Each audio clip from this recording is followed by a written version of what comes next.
Hello, I'm Dr. Stephen Hassan with another episode of the Influence Continuum.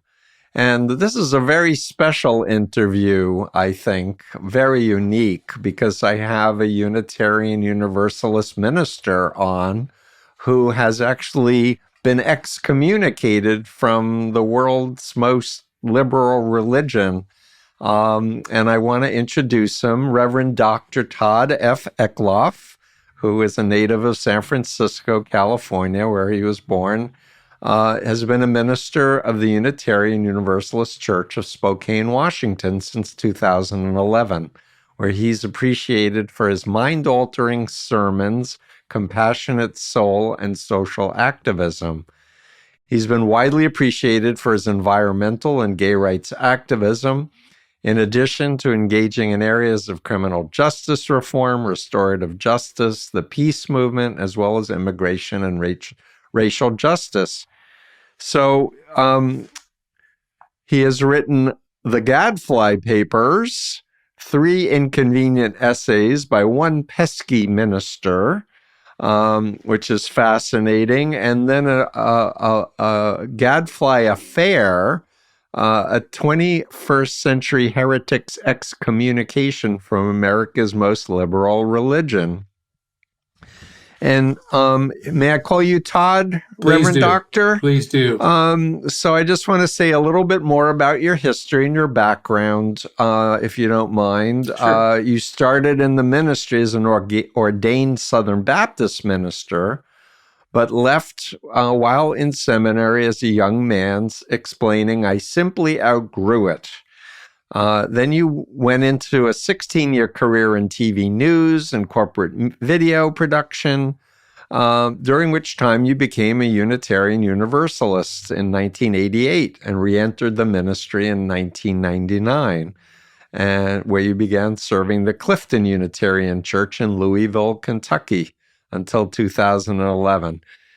So you have 2 undergraduate degrees, one in philosophy, another in communications, a master's of art in religious studies, and a doctor of ministry. You're also a member of the American Philosophical Practitioners Association. I can go on, but I think my listeners have the gist. And I want to hear more about your journey and how you came to call yourself a gadfly and how you came to be excommunicated. So share with our listeners some more details in this fascinating story of yours. Yeah, and thank you so much for having me on your show. It's been an honor really to get to know you. Both of your books, well, you've done more than 2 books, but particularly your book on mind control and The Cult of Trump have been very helpful to help me understand and reframe what's going on in my religion, Unitarian Universalism. So I appreciate that. And I've been sharing your ideas with other Unitarians who are concerned, as well as members in my church. So I've been quoting you quite a bit lately. So you made a real difference. Understand you were excommunicated, but you're still a minister of your local church. So just for my listeners, explain how that works. Yes. So Unitarianism and Unitarian Universalism has traditionally been a very liberal religion, almost defined by its commitment to individual dignity and therefore freedom of speech, freedom of conscience, freedom of expression. That's kind of going away. With that, we have autonomous congregations, what we call congregational polity, that are free from any sort of denominational influence or control. And we value, above all else, the freedom of the pulpit, where ministers can speak for themselves. So to come under attack as a minister by the Unitarian Universalist Association was in and of itself strange. So I was really excommunicated, or in their term, it's disfellowshipped from the Unitarian, the official order of ministers, if you will. So I lost the UUA credentials. They don't consider me a minister. Their website, which they created a page for outcast ministers just for me, is called, I'm called an ethically unfit for ministry as an abusive bully? No, an uncooperative bully is my crime. Hmm. So I'm no longer allowed to go to professional meetings. I'm not part of the UU Ministers Association. I've been excommunicated, if you will, from the official order of UU ministers. But so long as a congregation wants to, a congregation can really have anyone they want as a minister. They have been going through the UUA's process. That's changing now because more and more people are becoming aware of what's been happening. So that's sort of the long answer, that we're a free religion and the church is free to keep me as long as they want. Yeah, but I want to tell my listeners, we've talked previously, and you really impressed me with your level-headedness and your philosophical depth and your commitment to dialogue and perspectives. And so that's a reason I really wanted to have you on. And I even sent you my bite model to ask you to look at it and see if it would fit at all in terms of how the church has changed in the last few years. And you said actually it was eye-opening for you to review that. Tell us a Incredibly little bit. eye-opening. First, it really forced me to get the anecdotes right, where I could sort of look at the examples of what's been going on and put together a really long format. It ended up about 8 pages, and then I went back from that and really worked your model. And there's really something in every one of the bite categories. Perhaps the least amount are under behavioral control, because for now we still remain autonomous congregations. They're trying to change that. I'm not going to go into that, but they are trying to change that. And the biggest infiltration was really getting control of ministerial training, ministerial credentialing, and then filling the pulpits through their process so that only their ministers are making it into the congregations.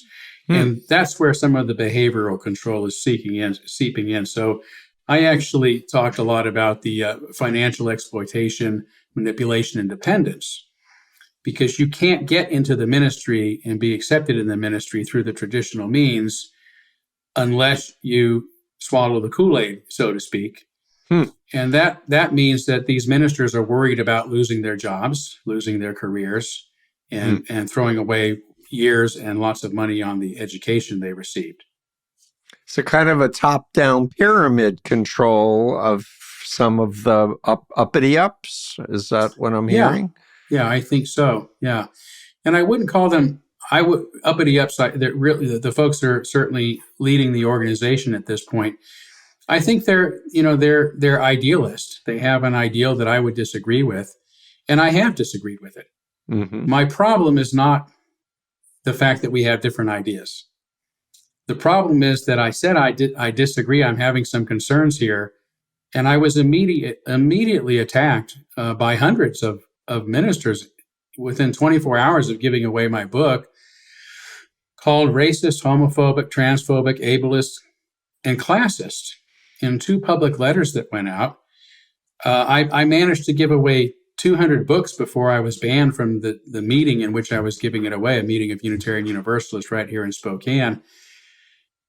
And over 350 ministers signed these letters within 24 hours. There was one preamble that went out to one of the letters saying, please don't read this book. Trust those of us who have seen it, not read it, because they couldn't have had a chance to read. So there's this real panicked, knee-jerk reaction to somebody disagreeing with them. Yeah, that definitely strikes the box for information control because, as you know, I think if something is legitimate, it will stand up to scrutiny, and people need to make up their own minds. So if there's someone who's raising alarm bells about things that are shifting, and then they're telling people, sign a letter, distancing yourself from this person and don't read this book and make up your own mind. Man, that's a 5-alarm fire from my point of view. Yeah. And, the attempt to go after a person's character and career and livelihood by these horrible modern assaults. I still haven't recovered from being called these things. There are people that I've known for years that can't speak to me. People in the community figures here in Spokane that I used to work well with that I don't hear from anymore. Not because they really think I'm a racist, homophobic, transphobic, ableist, classist, but because what does that even mean? What is a ableist? What does that? All those things mean? I know I get called, transphobic most recently, but I'm not. And right. But what are these other words that are being cast? Yes. Well, I think that somebody went through my book, flipped through it, and found different subjects I'd spoken about and just said, oh, he's speaking about racism here. Let's call him a racist. He's speaking about, so they really don't make much sense. A couple of them, the transphobia is really if you were aggressively wanting to prohibit people from representing themselves as they want to, you might be called transphobic. I wouldn't call it phobic. I think it's more of an anger or a rage or a prejudice. But nevertheless, somebody who questions what is going on about, I have serious questions about saying that there's no such thing as gender reality, that male and female are only cultural inventions. That doesn't make sense. I have questions about how we should be responding to young people who are going through this with dramatic medical interference. And they call it gender affirming care. And you hear news stories saying, these different states are denying gender affirming care. Well, that's very euphemistic. And I think it's irresponsible of the media not to say what specifically those bills are trying to prevent. Mm-hmm. And if that is puberty blockers, mm-hmm. they should say that rather than gender affirming care. I'm a liberal. I want people to be comfortable in their own skin, and if they want to, whatever they want to wear and however they want to feel, that's great. But if we don't ask questions, then we're transphobic. See, really, they're trying to make us transphobic by afraid to talk about this issue. They're labeling us because I too have real concerns about medicalization of minors without mm-hmm. long-term studies. I know about Lupron as a puberty blocker, and it's not FDA approved for use to block puberty, period. There's no longitudinal studies that it's safe for young people. And there are endocrinologists who also question the use of cross-sex hormones for underage people as well, because so many people grow out of gender dysphoria. Mm-hmm. And I'm hearing very little about social media's effect on making people more vulnerable and susceptible to the notion that they were born in the wrong body. And Jonathan Haidt recently has a book, Anxiety mm-hmm. Generation, where it's internationally proven that young people are depressed and anxious, and they're having eating disorders and body dysmorphia and all kinds of other things by being online too much, and the contagion effects that seem to be prevalent. So forgive me for going on, but I'm agreeing. No, I think you're right on. And this is the problem. The fact that you and I have said even what we've said so far, people will come down on us and call us transphobic. By the way, we're trans-curious officially because we're asking questions, right? So we're trans-curious, not transphobic. But the reality is that people will attack us. And that's where, to me, the cultish and certainly illiberal behavior comes in. Mm. When you go after somebody for saying something you're unwilling to talk about. You're unwilling to let your ideas stand up to scrutiny and conversation from people who really want to be open and who are genuinely caring about the welfare of everyone. And we want people to be free and to present themselves. I mean, I agree. I think there's an awful lot of cultural overlay that determines what we perceive to be male and female roles in our society. Mm-hmm. But we can't, but there are also real realities. There's real behaviors. I mean, I have a lot of turkeys in the neighborhood here. This time of year, you see the males. We do too, actually, here in Boston. Yeah, well, you know what I mean. I mean, these animals display very different behaviors as male and females, particularly mm-hmm. this time of year. That's not a cultural, they've not been culturally pressured to do that. This is so to not be able to have the conversation. Well, what is male behavior? What is human male behavior? What is human female behavior? Typically, not morally. I'm not talking about how we have to force people to behave. There's always anomalies, but what makes us behaviorally male? What makes us behaviorally female? How has that evolved and changed over the years? And what is the cultural BS that's put upon us? But we can't talk about it because as soon as you do, you're called transphobic. And that's just but one I'm example. gay friendly, and I believe you are too. My son's gay, and from the age of 3, he liked to take his pants and put it on his hair and wear high heels. My wife and I were like, oh, that's okay, and we were fine with it. And my temple was very, pro-gay and pro-trans. And I don't have a problem with adults who want to be trans as long as they get therapy and they understand that there are consequences of messing around with biology that could be really horrifying. And I was asked to talk with a man who had transitioned for 20 years to be a woman. He was 19. And he was becoming a psychologist, and he said, I realized I had gender dysphoria, and I've been taking estrogen, and I took off my organs, and I regret it. I have a girlfriend, and I want my organs back.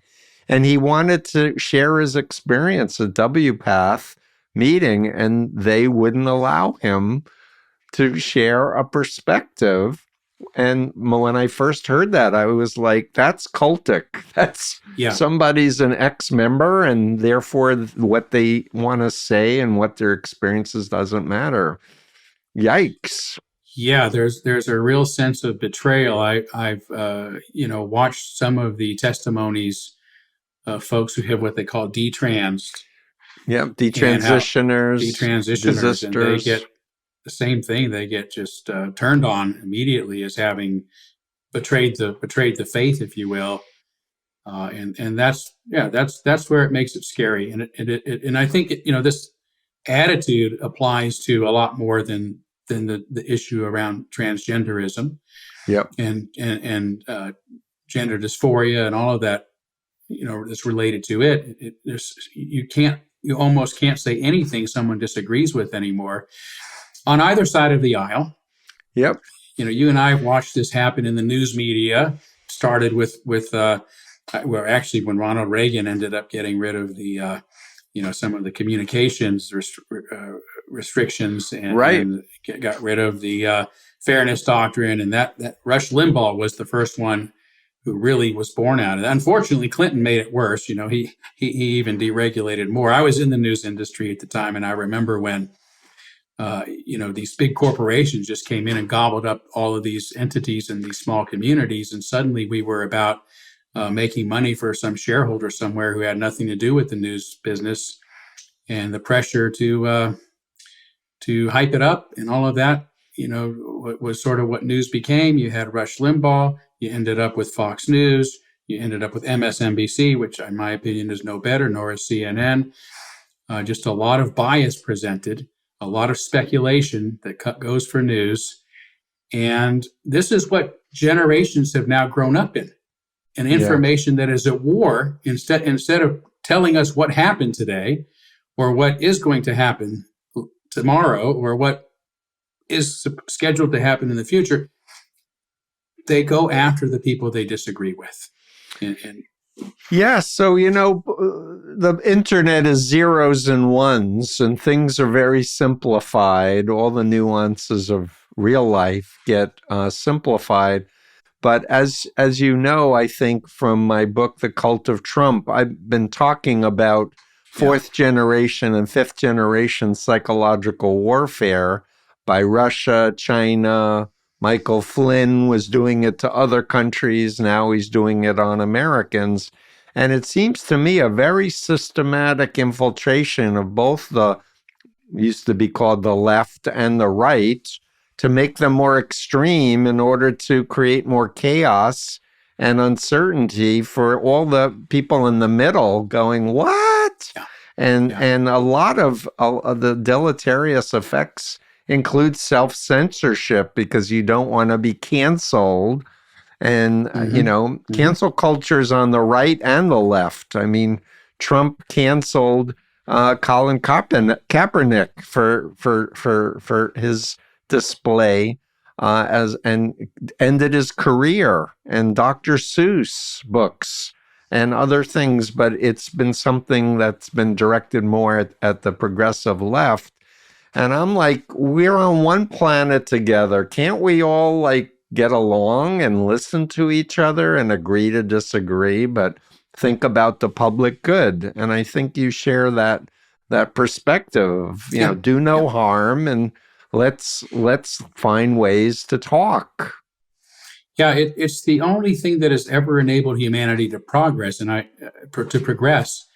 And I mean that. I mean, that's a very black and white statement. I don't usually use that kind of extreme language, but in my study of history, this is the only means that humanity has ever really progressed. And that dates back to the pre-Socratic philosophers 2,600 years ago, who were the first that we know of to really try to explain the world in natural rather than supernatural terms. Aristotle called them the physicoi, the physicist.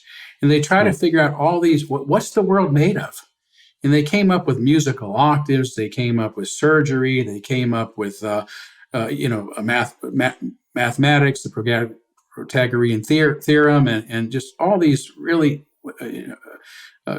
weather forecasting. I mean, it was remarkable what they discovered.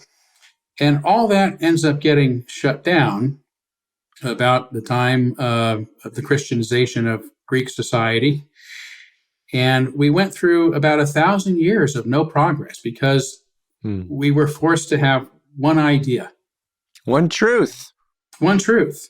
And people thought if we have one idea, we'll all get along. We can't allow different ideas because we would be at war. And so we'll go at war to keep the one idea, right? And it was just this terrible dark ages. I mean, think about how much we've advanced in just a couple of hundred years. I think about the waste of human potential back then.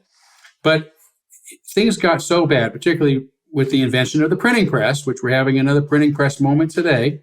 Yeah, the democratization of information. And suddenly people started getting new ideas, different ideas. And to put the genie back in the box, we ended up with 100 years of some of the most violent, despicable human behavior. Over 1 million people were killed, tormented, tortured, declared heretics, all that kind of stuff. And finally, the Renaissance comes along and they say, there has to be a better way. And what the Renaissance refers to is the renewal or renewed interest in the pre-Socratic philosophers. And then there was this period of exploring tolerance. In fact, my religion, the Unitarians in Eastern Europe, where they became formalized in the 16th century, came up with the first religious toleration law in history in 1568. Wow. Prior to that, toleration was seen as an evil. People who even spoke the word were considered dangerous. So for a king to say, I'm a Unitarian, and we're going to let everybody have their own religion here, and nobody gets to be persecuted or arrested or anything for it, was remarkable. That led, of course, to the Enlightenment, which was these ideas were widespread, and democracies were formed and that sort of thing. They really became popular, which led to the 1800s, which was one of the most inventive. In fact, it is the most, even to this day, despite all the computer technology we have, the most inventive period in human history. But each time, there's a backlash to reason. Right? Each time there was this sort of backlash to logic and reason. The pre-Socratics were declared pagans and heathens. Most of the works of antiquity, 90%, were destroyed. During the Renaissance, there was again a rejection of actual logic and reason, particularly in response to the Enlightenment. Romanticism came along, postmodernism, which is what's happening today. Really, the Enlightenment died in the 1950s when the universities here in the States became attracted to the German philosophers who were attracted to the French philosophers who were postmodernists. And that really became this truth is subjective. There is no truth, and everybody's feelings are what matter the most. But it's always a rejection of. I mean, I'll even ask you about this because you're a psychologist, but this wish not to deal with the external reality, to not cope with the external reality, and to criticize those who do as somehow being small-minded, enemies, dangerous, whatever it is. And they always go after the intellectuals and reason and logic. I'll say one more thing, then I'll be quiet. The only real criticism about my book that anyone has actually documented something I said in my book is my use of logic. They don't even criticize my logic, just the fact that I used it, which has been called a cornerstone of white supremacy culture, to use logic and reason. So this was another attack against the use of reason. What do you make of this?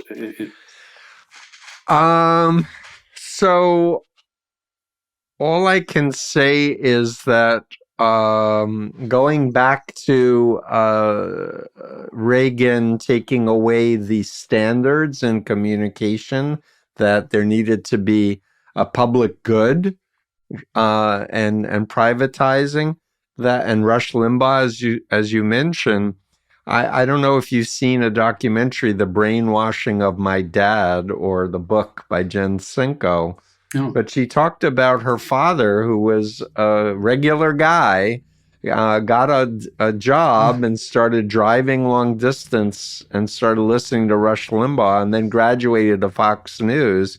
And he became extreme and racist, and everything was immigrants are killing, destroying the country and other things.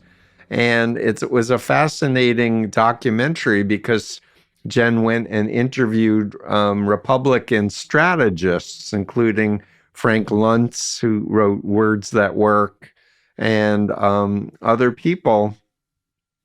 And in the end, her father got returned back to himself because the TV broke. and they turned it off. And I reflected as I saw the documentary, read the book, and I've interviewed Jen, that what helped me get out of the Moonies was having that van crash, being in the hospital away from the group, and the constant reinforcement of the ideology and the cultic programming that allowed me to start reflecting. And I missed my sister, who I was very close with, which led to my deprogramming. And so I wound up, Todd, doing a TEDx talk, How Can I Know If I've Been Brainwashed? And I outlined a 4-step reality testing strategy, which step 1 is, guess what? Turn off the phone, turn off the media, like sleep, eat, walk in nature, read poetry, listen to music that you love, and reflect back on like who you were before all of these changes. Study the bite model and Chinese communist brainwashing models of Robert Lifton, and then seek out critics and former members. Because if you want to know if you've been brainwashed, you have to listen to the people who've been quieted, or where you've been told under information control, the bite model, that you can't you read that apostate literature, you can't talk to that cult expert, you can't read that book. You'll be in sin if you read Combating Cult Mind Control. I say you're an intelligent person. Listen for yourself and decide if there's merit to what they have to say. Then reflect back on your experience, reviewing the bite model, going back in time to your first entrance into this new belief system or political party or whatever, and then decide whether or not, if you knew then what you know now, whether you would have said yes to that first rally or that first, documentary, etc. And if the answer is that you wouldn't have joined, then it's time to leave. And it's a simple strategy that anyone can do for themselves to reality test. But you have to have a certain confidence in your intelligence, and you have to have a certain grounding to say, yeah, I want to track down the loudest, most credentialed critic. And that's another piece about fourth generation warfare. They want to attack experts, they want to attack science, they want to attack democracy and democratic institutions to set us up for fascism or, totalitarianism. And so my answer is, let's talk. Let's have a range of ideas from many perspectives, but let's remember, if we value our freedom, we need to create the space to understand there's diversity and different people have different opinions. And instead of being all or nothing, black and white, good versus evil, which is under the T of the Byte model, we have complexity and nuance. So that's a bit of what I have to say on. And so much what you said I read in your books too, and it's really found it hopeful. This I won't call it easy, but certainly easier than I would have imagined.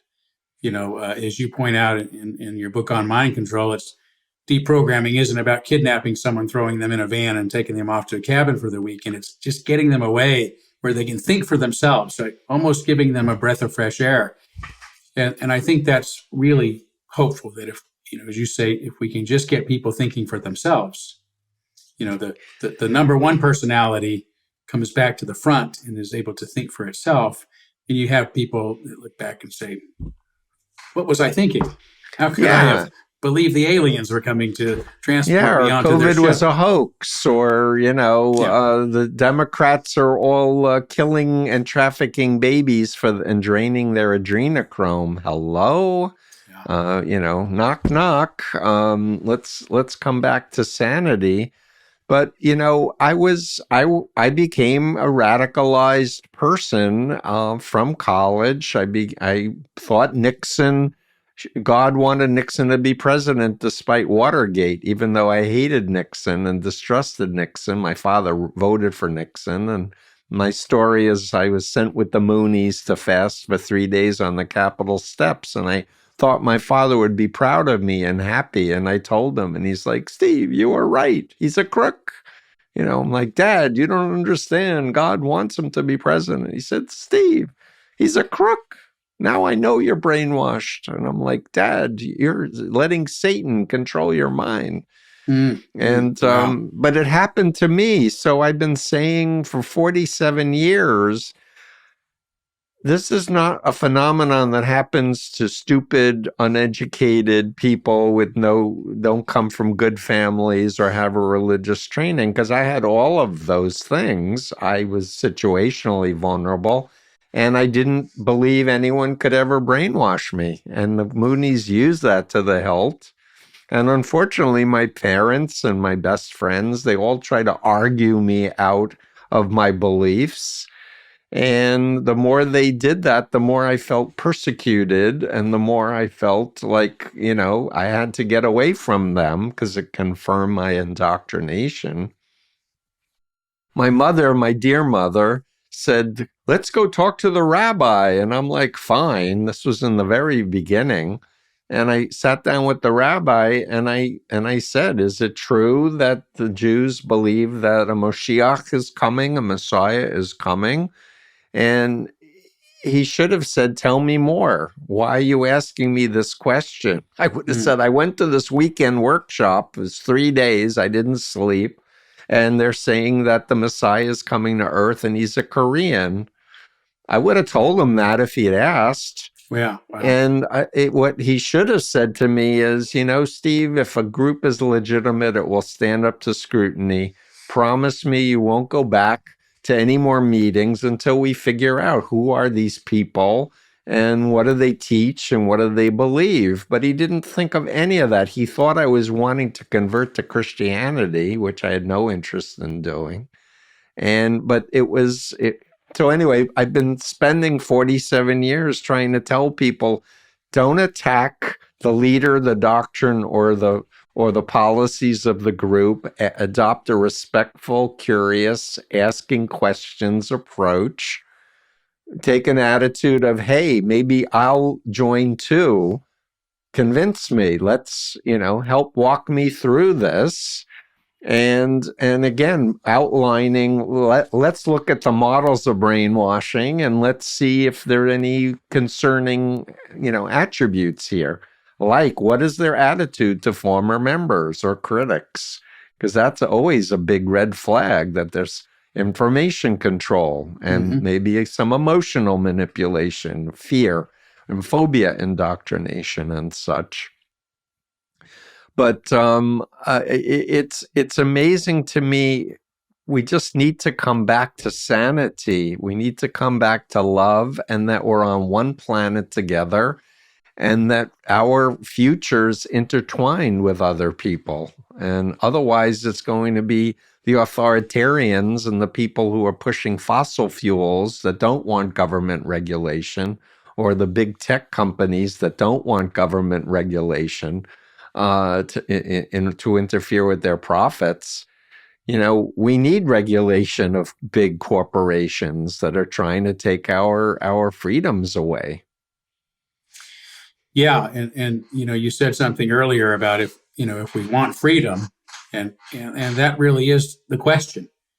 I remember reading Erich Fromm's book Escape from Freedom, which pretty much argues that if we we don't really want freedom. Freedom scares us because it means separating from the group mentality. And there's a lot of danger in that. There's feelings of isolation. There's feelings of loss of perhaps belonging. All of that side of that difficult angst that humans have between freedom and belonging. And if we can't cope with our fear of freedom, we become fascists. This is Fromm trying to figure out the Holocaust, right? What the hell happened? Yeah, I read that book after the Moonies. I didn't agree that we're trying to escape from freedom, because I was running towards my freedom, having lost it, because I had a reference point for what it's like to lose your freedom. But I used Fromm, especially his malignant narcissism criteria, which is the stereotypical profile of all cult leaders and fascists. The lack of empathy, the entitlement, the grandiosity, all of those, plus thinking they're above the law, and the pathological lying and the threats and the sadism. And chapter 3, as you probably remember, the cult of Trump. I compare Trump with Jim Jones and my former cult leader, Sun Myung Moon, and Hubbard of Scientology. And if anything, people should understand Donald Trump is a lesson in what a profile of a cult leader is all about. But of course, I've gotten banned from the media, with one exception. I was on Joy Reid of MSNBC a few months ago, but I used to be on TV all the time. I was on Fox as well. I've had a few outliers. Megyn Kelly interviewed me. Joe Rogan interviewed me in 2015 before Trump came in.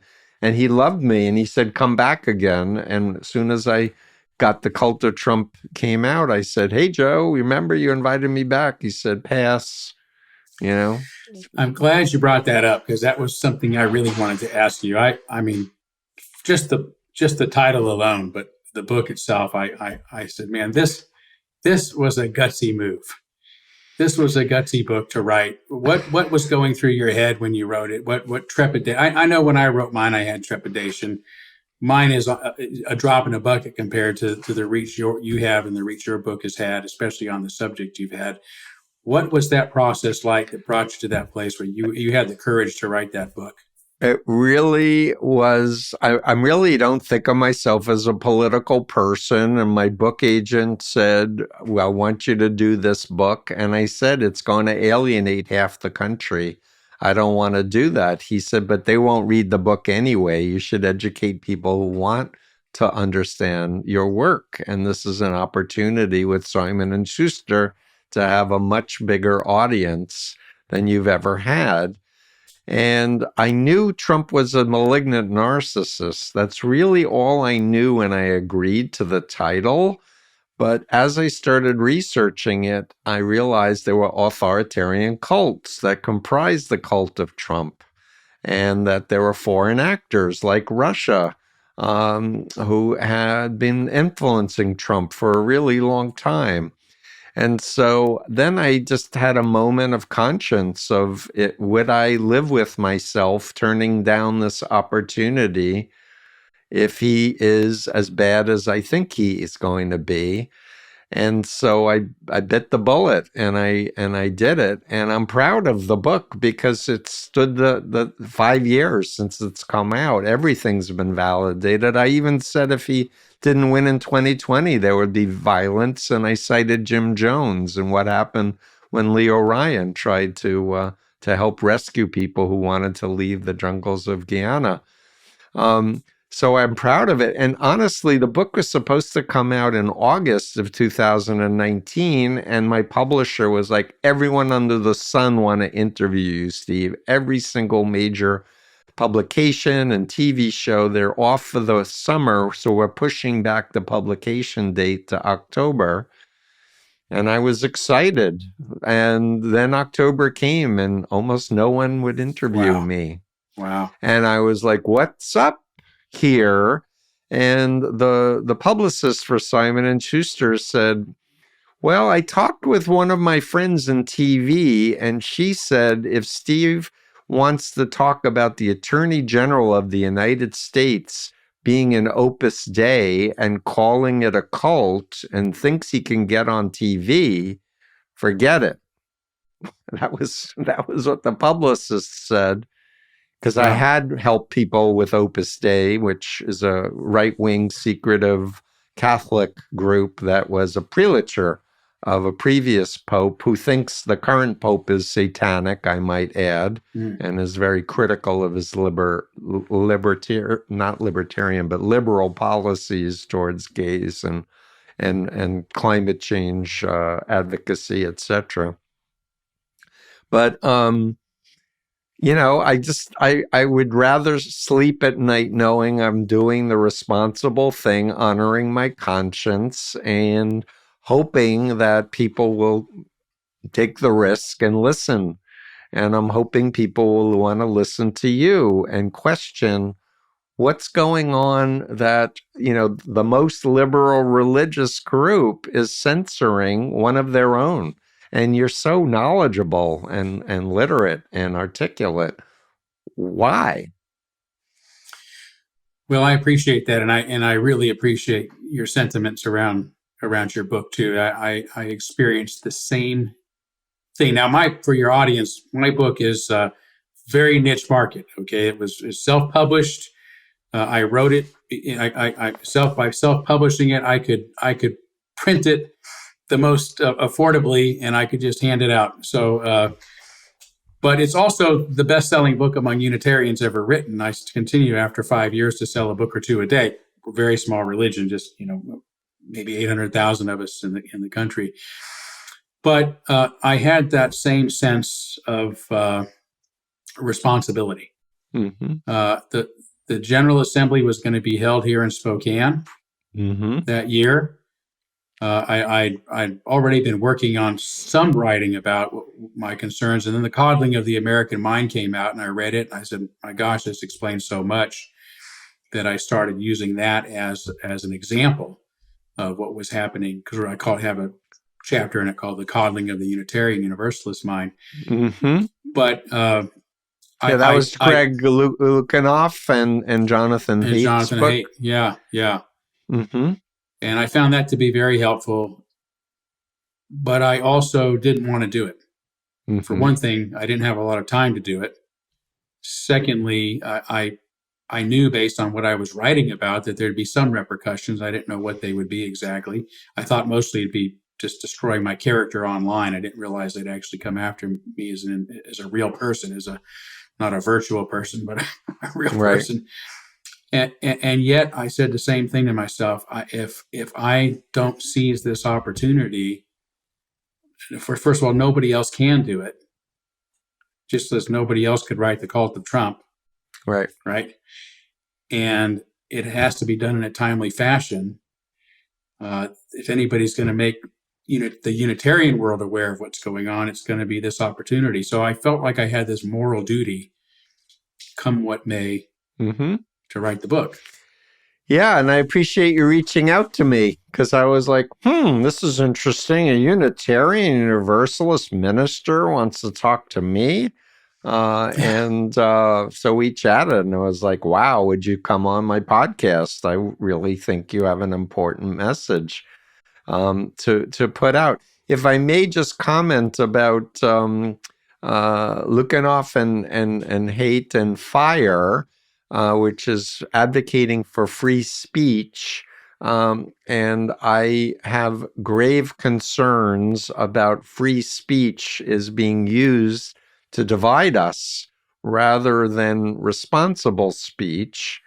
And I reached out to Greg after I listened to the witch trials of J.K. Rowling, because I was very interested to hear that because of the trans controversy, etc. And I had already interviewed a number of detransitioners and heard their story about being basically raised in homophobic churches with no sex ed, and them not being encouraged to be gay, but being encouraged to be trans, and as well as folks on the spectrum who are anyway have a different theory of mind than neurotypicals. And then I was hearing about hypnoporn. In any case, I wanted to hear this thing, and I reached out to Greg and I said, hey, how about, promoting the cult of Trump? You want to promote free speech? Have me on, zero. And I've done a number of interviews and podcasts about the Koch Corporation, the second largest private corporation in the United States, that I believe is the major funder behind FIRE and the free speech movement. But I'm convinced that, because I interviewed Christopher Leonard, who wrote Kochland, I'm convinced they want to keep pushing fossil fuels. And therefore, they're using public distraction and disorientation to undermine any effort to put real regulation and to take away the subsidies, the $1 trillion subsidies of the oil industry. They're making record profits. And so I really want people to step back and understand there are very powerful state actors, corporation actors who have agendas that are really about Ayn Rand and selfishness is good and altruism is evil, or, let's do social Darwinism. If I have more money than you, that means I'm superior to you, which is like, what? But they actually believe they're entitled to be, to have extra rights because they have a corporation and made a lot of money. So I'm trying to do what I can to pull back the curtain and ask people, let's take our power back and let's not be part of the noise and the put downs of everyone else. And let's really think about policies that make sense for the majority of people, even if they're unpopular with very outspoken, extreme positions, because these extreme positions are occupying so much of the media space, and they shouldn't. Right. Because we're the majority. Yeah. And most people are kind, compassionate people who want to do the right thing and care about their neighbors and don't want anybody to suffer. That's not how we're being represented in the media either. I think it's really interesting to me, the point about FIRE. I'm going to be attending the Heterodox Academy's conference in Chicago in June. And that's something Jonathan Haidt has started. And, of course, he's the FIRE is represented there. But I'll ask him what's going on. I don't know. I can't speak for them. But my sense is, one, because they are heterodox and not orthodox, right? And they're trying to be politically fair, which is a childish idea of morality. Fair is fair. Fair is fair is what little children say. That's not fair. That's not fair. We understand that things are not all the same. In fact, that was my problem with Jonathan Haidt's original idea of the righteous mind. I thought that he took a three-dimensional three-dimensional idea of psychological and moral development and made it two-dimensional. Unintentionally. But I still think the world of him in many of his other writings for sure. But I just wonder if the cult of Trump was, we don't want to offend our Republican friends or our the other half. I don't know that to be true, but I'm curious about why he hasn't gotten back with you about this book. Well, I also like a cult that Jeffrey Charlotte wrote 2 books, and there's a Netflix series called The Family, which did the National Prayer Breakfast, and they recruited Democrats and Republicans. And Jeffrey Charlotte named Obama and Clinton as being involved with this cult called The Family.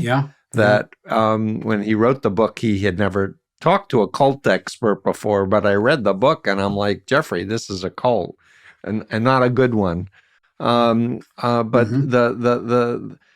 I recently heard Haidt on the Commonwealth Club talk with Tristan Harris. I did a Commonwealth talk myself with the cult of Trump, I'm happy to say. But he kind of said, I took the easy way out. I focused on children, the internet's effect on children's minds. I had interviewed a Harvard social psychiatrist, Carl Marcy, who wrote a Harvard University peer review volume called Rewired, where he took on all ages and the deleterious effects of being online so many hours with social media, just taking our data about all of our preferences with AI, and it's nudging our minds and manipulating us emotionally largely. So great section in your book on that, by the way. I really appreciated that. In the cult of Trump.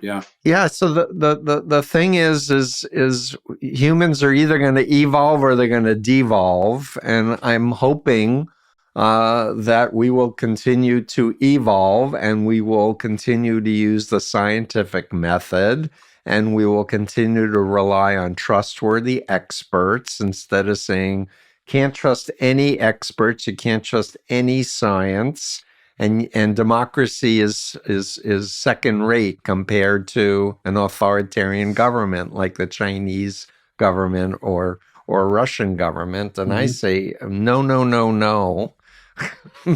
Trust me. And, I'll just share that I was brought to Moscow and the Soviet Union fell by a group of psychiatrists and psychologists because Western cults were rushing into that country, and they wanted to know about cults. So I'm teaching them about brainwashing and mind control. And they're sitting there going, Dr. Hassan, don't you understand? You're describing the whole system of pedagogy of the Soviet Union. That we would put political dissonance into psychiatric facilities because they were criticizing the regime. Oh, now we understand. You are counseling us. And I said, if the shoe fits, and Putin was raised in authoritarian Soviet Union. That was the glory of Russia. And as a KGB official, his mission is to restore the glory of Russia, which is why he wants to invade Ukraine and take over Europe. And people don't understand. If you're born in an authoritarian political cult like the Soviet Union, you don't leave the mindset just by physically walking out. And I see this phenomenon in Israel. There are 1 million Russian emigres in Israel, and many of them are still listening to Putin propaganda. And they support Netanyahu in the same kind of all or nothing mentality against Palestinians. And the public doesn't understand that this is a mental health crisis. This is an epidemic of mind control viruses that's circulating around the world. And we have the means now to name it and claim it, to use a ex-FBI trainer of undercover agents. He's like, if you understand the techniques being used on you, they lose their power. Right. Once you can go, oh, behavior control, oh, emotional control, oh, information control. And that's why the Byte model has millions of hits now on the internet. It's circulating. And we're going to put up a Byte model analysis that you kindly filled out from your perspective. Great. And we'll welcome other people to comment on it as well on the YouTube and the podcast and such. Anything else you want to share about your journey and what you're hoping for in terms of anyone listening to this? Yeah, I think give a sermon, Doc. Yeah, well, Doc. I'm really hoping that people will want to do exactly what you just said, and that is to think for themselves. So often I find people who don't want to, right? We want to cling to our emotions, which express themselves as thoughts, and we hold those thoughts as sacrosanct. We moralize them, and then because we moralize them, our ideas are not only right, they're righteous, and we can go after others who are unrighteous for disagreeing with us. To be a person of integrity, though, with oneself, we have to think for ourselves. And what I would say is, we're in another printing press moment, except it's on steroids. We have this social media, the internet. There are everybody has an opportunity to express themselves now, right? It's not information has been democratized, right? But it's as if we are all going into a crowded room, and there's all sorts of conversations going on. It makes no sense. It's absolute chaos. We don't like chaos. So we do what you do in a room like that. You go find one conversation and you tune everything else out. And the one conversation makes sense to us, makes the world make sense to us. It feels like we're the insiders and everyone else is the outsider. All of those things that we feel when we're not open to hearing from others is what we're doing right now to find sanity. And it's manifesting itself as cancel culture, which is identity politics, if you will, where people are breaking into groups based on their identity or being told they should, right? That's the sinister part of this ideology, is it's telling us we're too different to be safe together.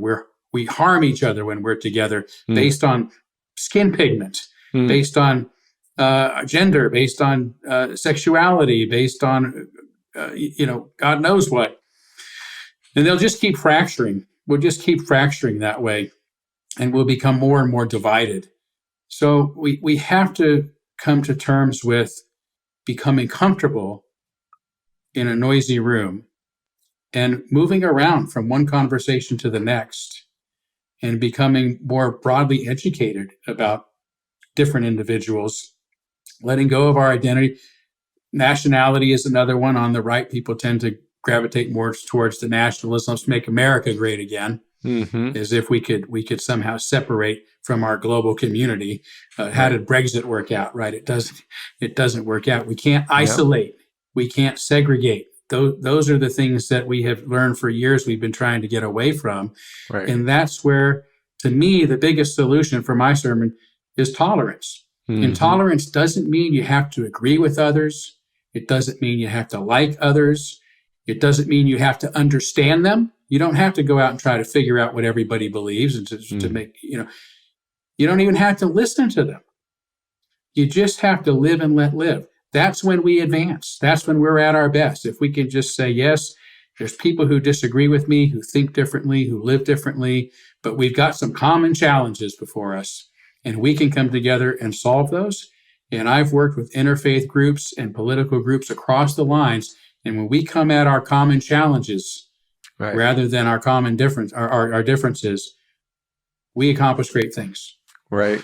Wonderful. I want to put in a plug for Braver Angels because they have been doing facilitated meetings of people, Republicans, Democrats, Independents, to foster. Let's look at the common ground. Let's really listen to each other. Let's figure out what is a fair election. And they've recently polled around the country and come up with criteria that both political parties and conservatives and liberals can agree on. I'm going to be interviewing them because there's already claims that the election's going to be stolen, as it was back in 2016 and 2020. When all the facts indicate that it was a fair election, or at least there was no widespread election fraud. Right. So I want to thank you for reaching out, and I'm going to hold up both of your books again for those who are looking on the YouTube. The Gadfly Affair, 21st Century Heretics, Excommunication from America's Most Liberal Religion.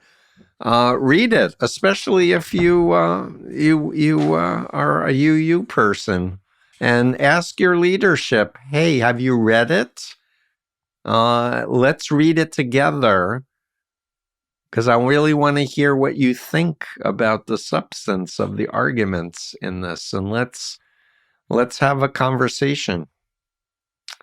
So Thank you. I thank you again, and let's stay in touch. Most definitely. Really appreciate all you're doing, and it's been such an honor to be with you today. Yep, and we'll do a blog, and we'll add your bite model analysis to the blog and links to your book for our listeners. Thanks again. Thank you.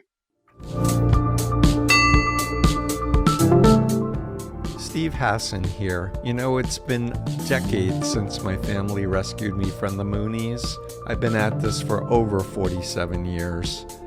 The need has never been greater. If you're able, please consider hitting the Super Thanks button below, and it'll help us to do better. Every penny will help us toward our goal of educating the planet about undue influence. Remember, it's your mind. Only you should control it.